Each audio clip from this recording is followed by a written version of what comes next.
Hi folks, spring has sprung. Who would have thought we would be in March already? I don't know about you, but 2021 seems to be quite a quick year.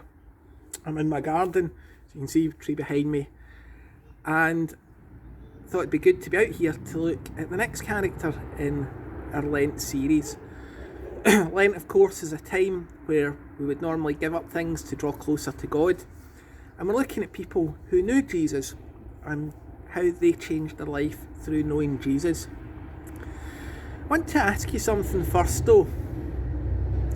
People who do good work for charity, do you like it when they get lots of publicity and they push themselves forward and it's, look at me, look at this wonderful thing that I'm doing? Somebody who maybe is doing a long walk for charity and kind of says, I'm doing this for charity, and kind of makes themselves look to be better than they actually are. Or maybe somebody who does a really good piece of work in school and they're busy saying, oh look at this has been so good, such a great piece of work, I'm so good at writing stories, or I'm the best at maths, I'm just so good at it, and you kind of go on about it.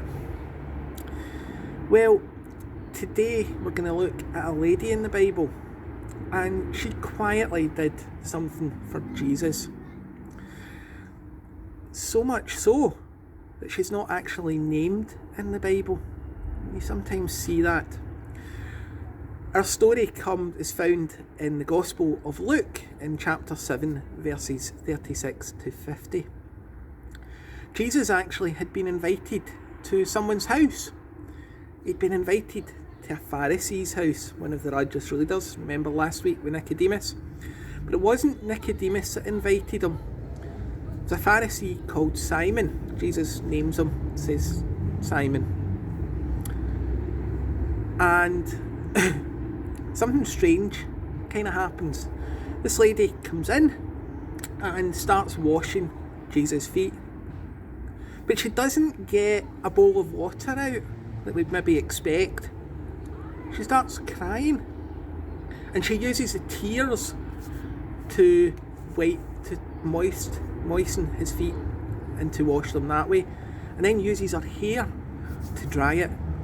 And then takes out really expensive perfume and anoints him and starts kissing Jesus' feet. It's very strange and a bit peculiar why she would do that. And certainly Simon the Pharisee questions Jesus on it. And Jesus uses a parable. Now I'm not going to use the currency that Jesus would have used in his time. I'll use currency that we use today and we'll understand. He says if there's two people and they owe one person money, a third person money, one owes £50 and the other owes £50,000. And the person who's owed the money says, do you know what, you don't need to pay it back. Who is going to love the man more? And Simon the Pharisee says, Jesus, that's a bit obvious. The one that owes 50,000, it's a huge amount of money, surely they're going to want more. And Jesus says, yeah, that's why this lady is showing more love than you are, because she's done more wrong. That lady had done quite a fair bit wrong in life, and she was showing love to Jesus in doing that. I think there's two things we can learn. One, we need to show love. Now, not necessarily cleaning feet and going and washing people's feet. That can be a bit gross. I don't know if they've maybe got cheese on their feet or anything else like that, maybe a bit smelly.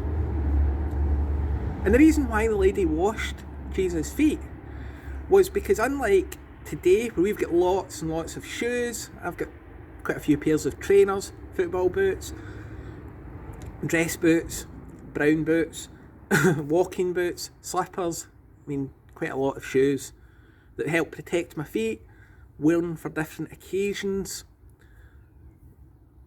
and keep my feet dry. Jesus only had sandals and they were dusty roads, so his feet would get quite dirty. And so when you went into someone's house, you were meant to wash the feet. But Simon the Pharisee didn't even offer Jesus that. And this woman came and used tears to wash them. So we need to show love, not just to God, but to each other as well. Maybe helping mum and dad at home. Maybe not complaining when we've got to do homework, or if we're still having to do a bit of homeschooling. Maybe doing something nice, leaving me notes, saying how great you appreciate somebody, whether it's a sibling or a parent at home. Maybe sending a card to a relative who lives a wee bit further away that you maybe can't see, just to say that you love them. But there's another thing. Remember what I asked at the beginning about people who are good at things or do good things? This lady isn't even mentioned in the Bible. And I think that's an example to us that we need to do things quietly and not make a big furore about it. Just quietly get on with it. There's been a few things happening in the church. Just quietly, one or two folk have been going in and making sure the church has been clean, making sure the church is still standing and safe.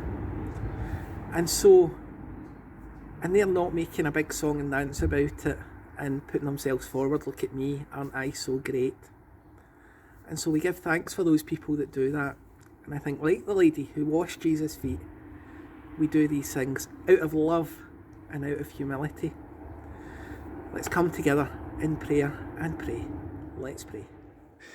Loving God, we thank you for the woman who washed Jesus' feet, who dried them with her tears.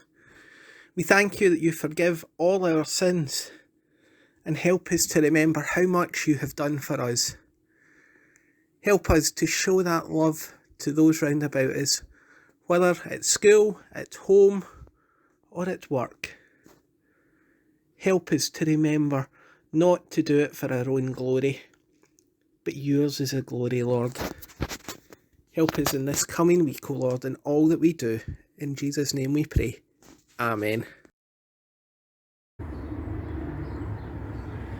Guys, I hope you have an absolutely super week.